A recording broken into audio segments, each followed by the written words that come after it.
Shalom, sahabat Rumus Renungan Murid Kristus. Kita akan merenungkan dari pengajaran Tuhan Yesus yang terambil dari Matius pasal 5 ayat 17 dan 18. Firman Tuhan berkata, "Janganlah kamu menyangka bahwa aku datang untuk meniadakan hukum Taurat," kata Yesus.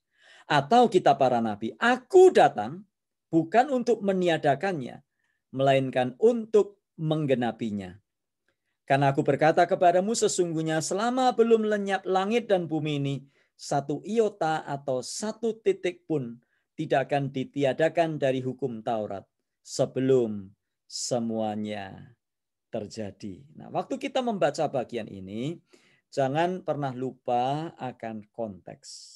Sebab pada waktu kita mencopot dan membaca ayat ini begitu saja dan melupakan konteksnya, ayat-ayat sebelum dan sesudahnya, maka kita akan tiba pada pemahaman yang kurang pas atau penafsiran yang tidak tepat. Nah, konteksnya adalah Matius 5 ayat 17 sampai 18, masih berkisar tentang pengajaran Tuhan Yesus yang dikenal dengan khotbah di bukit, Sermon on the Mount, yang dimulai dengan ucapan bahagia ayat 3 sampai ayat 11, 12. Kemudian reminder, peringatan dari Tuhan Yesus bahwa Anda dan saya adalah garam dan terang dunia. Dan kemudian sampai kepada ayat 17. Jangan kamu menyangka bahwa aku datang untuk meniadakan hukum Taurat atau kitab para nabi. Saya harap kita masih ingat apakah hukum Taurat. Hukum Taurat adalah hukum atau perintah yang diturunkan oleh Tuhan Allah kepada Musa di padang gurun dan ditujukan untuk semua umat Israel untuk ditaati karena isinya adalah perintah-perintah dan ketetapan-ketetapan yang harus dijalankan. Nah, dikatakan di sini, janganlah kamu menyangka bahwa aku datang untuk meniadakan hukum Taurat atau kitab para nabi. Kita kupas ayat ini dulu. Jangan kamu menyangka. Jadi Yesus pada waktu itu hendak mengingatkan atau hendak memberitahu orang-orang, para pendengarnya. Dan kalau kita ingat Matius pasal 5, Injil Matius pembacanya adalah orang Yahudi. Injil Matius para pendengarnya utamanya adalah orang Yahudi pada masa itu. Dan kemudian orang-orang yang berkumpul mengerumuni Yesus pada waktu itu adalah orang Yahudi. Jadi Yesus berkata, jangan kamu menyangka, supaya mereka ini tidak salah mengerti. Jangan kamu menyangka, jangan kamu salah mengerti bahwa aku datang untuk meniadakan hukum Taurat dan kitab para nabi.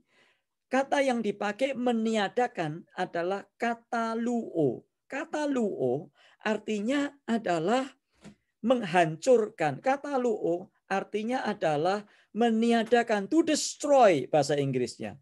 Jangan kamu menyangka bahwa aku datang untuk meniadakan hukum Taurat dan kitab para nabi. Maksudnya adalah Tuhan Yesus hendak memberitahu bahwa dia datang, kamu jangan salah ngerti. Jangan kamu berpikir hukum Taurat ditiadakan karena kedatanganku, bukan.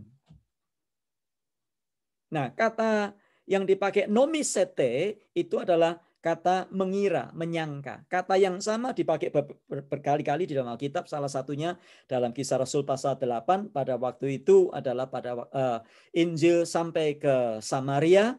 Dan para rasul menumpangkan tangan atas orang-orang Samaria sehingga mereka penuh dengan Roh Kudus, menerima karunia Roh Kudus. Dan seorang yang bernama Simon yang tadinya adalah seperti dukun begitu ya, petenung, peramal. Dan Simon berkata kepada para rasul, bolehkah aku memberikan kepadamu uang supaya aku juga boleh bisa numpangkan tangan kepada orang-orang dan supaya mereka menerima karunia Roh Kudus? Rasul Petrus menjawab dengan tegas, binasalah engkau dengan uangmu, sebab kamu menyangka bahwa karunia Allah dapat dibeli dengan uang. Nah, kata sebab kamu menyangka, kamu mengira, dipakai kata nomisete. Bahasa Inggrisnya I thought. Ya. Sebab aku pikir, aku kira. Nah, Yesus berkata, jangan kamu menyangka bahwa aku datang untuk meniadakan. Kata luo, mendestroy, menghancurkan, membinasakan, meniadakan. Bukan. Nah, Yesus sedang hendak berkata bahwa dia tidak melawan apa yang Tuhan Allah sudah berikan kepada orang Israel. Nah, apa maksudnya? Sebab kalau mereka berpikir Yesus itu hendak meniadakan hukum Taurat, sedangkan hukum Taurat adalah pemberian Yahweh Tuhan Allah sendiri, bagaimana mungkin Yesus itu meniadakan? Karenanya Yesus bahasa Jawanya mewanti-wanti, ya, memberitahu, aku datang bukan untuk meniadakan hukum Taurat loh, not to destroy. Tidak menghancur, meniadakan. Tapi untuk menggenapinya. Nah, dia datang bukan untuk meniadakan atau menghancurkan, maksudnya tetapi untuk membebaskan orang-orang Israel, membebaskan para pembacanya dari cara orang Farisi dan ahli Taurat yang secara salah menafsirkannya. Itu sebabnya dikatakan aku datang untuk menggenapi, bukan menambahkan apapun. Tidak, itu sebabnya dikatakan sebelum lenyap langit dan bumi ini, satu iota atau satu titik pun tidak akan ditiadakan dari hukum Taurat. Yesus menjamin enggak akan ditiadakan. Nah, apa yang dilakukan Yesus Kristus? Yesus Kristus tidak menambahkan, Yesus tidak mengurangi, tapi dia menyatakan, melengkapinya dengan ketaatan yang sempurna. Nah, apa maksudnya? Jadi Yesus datang untuk menggenapi. Yang pertama kita belajar bahwa Yesus menggenapi hukum Taurat dan kitab para nabi dengan cara membawa pemahaman yang lengkap tentang Taurat itu sendiri. Sebab Taurat itu sendiri sudah disalah mengerti atau dipakai dengan cara yang salah. Contohnya, Matius 23 ayat 23. Yesus pernah berkata, celakalah kamu, hai ahli-ahli Taurat dan orang-orang Farisi. Hai kamu orang-orang munafik, sebab persepuluhan dari selasih, atas manis dan jintan kamu bayar. Tetapi yang terpenting dalam hukum Taurat, kamu abaikan, yaitu keadilan dan belas kasihan dan kesetiaan. Yang satu harus dilakukan dan yang lain jangan diabaikan. Ini ayat ini digemari oleh banyak orang untuk berkhotbah tentang perpuluhan. Ya bolehlah, silakan saja. Tetapi maksud ayat ini, Yesus sedang meluruskan gaya hidup orang-orang Farisi dan ahli Taurat yang hanya mengambil bagian-bagian hukum Taurat dan kitab para nabi yang enak buat kita, yang cocok buat mereka. Kemudian ditekankan, tapi yang lain dilupakan. Ya pokoknya kalau saya sudah perpuluhan, sudah beres. Banyak kan orang-orang Kristen yang juga seperti itu. Pokoknya sudah perpuluhan. Ya memangnya hidup sebagai orang Kristen cuma perpuluhan? Enggak cuma itu kan. Nah itu terjadi dengan orang-orang Farisi dan ahli Taurat. Yesus sedang meluruskan hal-hal seperti itu. Ya, hal-hal yang berpikir bahwa mereka bisa lakukan semuanya, mengambil bagian-bagian ayat tertentu atau menafsirkannya sekehendak kita, pokoknya menyenangkan kita. Ayat-ayat yang dipegang adalah ayat-ayat yang cocok buat kita, ayat-ayat yang lembut, ayat-ayat yang menghibur, menguatkan, ayat-ayat yang menemplak dosa, nggak suka. Ayat-ayat yang berbicara tentang kewajiban kita sebagai orang Kristen, kita nggak suka. Nah, Yesus menggenapi nubuatan hukum Taurat dan para nabi dengan menunjukkan bahwa dialah yang dijanjikan. Dialah Mesias itu sendiri.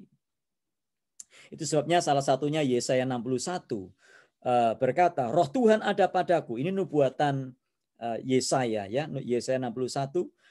Roh Tuhan ada padaku oleh sebab ia telah mengurapi aku untuk menyampaikan kabar baik kepada orang-orang miskin dan ia telah mengutus aku untuk memberitakan pembebasan kepada orang-orang tawanan dan penglihatan bagi orang-orang buta, untuk membebaskan orang-orang tertindas, untuk memberitakan tahun rahmat Tuhan telah datang. Nah, benar ayat 24 Yesus berkata, lalu ia mulai mengajar mereka katanya, pada hari ini genaplah nas ini sewaktu kamu mendengarnya. Yesus sedang ingin menyatakan ini loh, akulah yang dijanjikan. Bayangan di dalam perjanjian lama digenapkan melalui kedatangan Yesus Kristus. Masih banyak bayangan pengajaran-pengajaran dalam perjanjian lama yang semuanya digenapi di dalam diri Yesus Kristus. Terlalu panjang nanti. Nah, Yesus memenuhi tuntutan moral dan hukum dari hukum Taurat dan para nabi, di mana dia sepenuhnya mematuhi perintah-perintah dan tuntutan-tuntutan itu, serta menafsirkan kembali. Yesus memenuhi hukum Taurat dan kitab para nabi bagi Anda dan saya. Dengan kematiannya di kayu salib, dengan cara dia mengambil hukuman kutuk yang pantas kita terima. Sehingga Anda dan saya tidak harus menjalaninya. Anda dan saya tidak harus menerima hukuman itu. Dia mati di kayu salib supaya kita hidup bersama dia selama-lamanya. Dia mati di kayu salib supaya kita masuk surga. Dia mati di kayu salib menanggung semua yang harus ditanggung, menggenapi hukum Taurat supaya Anda dan saya boleh bersama-sama dengan dia. Nah, lalu apa hubungannya dengan kita selain kita bersama-sama dengan dia? Seringkali orang berpikir ya Yesus sudah menggenapi hukum Taurat. Ya sudah, saya bebas hidup sebebas-bebasnya. Ada orang pernah mengajarkan, ya kalau kita percaya Yesus, mengikut Yesus itu ibaratnya kita berada di dalam tenda. Waktu hujan turun kita tidak basah. Waktu hujan turun kita nggak usah pusing karena kita ada di dalam tenda. Selama kita ada di dalam tenda kita tidak basah. Entah di dalam tenda Anda pukul-pukulan, entah di dalam tenda Anda membunuh orang lain, pokoknya di dalam tenda. Nah, ini teologi tenda. Ya, ini bukan teologi yang diajarkan Alkitab. Ini cocokmologi, hasil otak-atik gatuk. Roma 7 ayat 4 mengajarkan, sebab itu saudara-saudara, kamu juga telah mati bagi hukum Taurat oleh tubuh Kristus, supaya kamu menjadi milik orang lain, yaitu milik dia. Ini gambarannya tentang pernikahan dan perceraian, ya. Meminjam gambaran tentang pernikahan untuk menjelaskan kepada kita bahwa kita itu sudah menjadi milik Kristus. Yaitu milik dia yang telah dibangkitkan dari antara orang mati, agar kita berbuah bagi Allah. Berbuah bagi Allah. Jadi Anda bukan dipanggil untuk hidup sebebas-bebasnya. Roma pasal 6 berkata, adakah kita akan semakin berdosa, adakah kita akan terus berbuat dosa supaya semakin bertambah kasih karunia Allah, semakin bertambah karunia Allah. Bagaimana mungkin kita berbuat dosa sedangkan kita telah mati terhadapnya? Roma pasal 6, Anda boleh baca nanti. Jadi Anda dan saya yang mengikut Yesus, kita bukan berarti boleh hidup sebebas-bebasnya. Anda mabuk-mabukan, kan kita sudah di dalam Yesus. Lalu Anda boleh ngomong sebebas-bebasnya, ya, mau bahasanya kasar, bahasanya kotor, kan saya sudah di dalam Yesus, di dalam tenda. Itu teologi tenda. Bukan seperti itu. Anda dan saya dipanggil untuk hidup berbuah bagi Allah. Hidup berbuah, hidup bertumbuh dan berbuah. Di rumah, hidup bertumbuh dan berbuah. Di jalan raya, hidup bertumbuh dan berbuah. Di sekolah, di tempat kerja, di gereja, di sosial media, dimanapun Anda dan saya dipanggil untuk berbuah bagi Allah. Di YouTube sekalipun.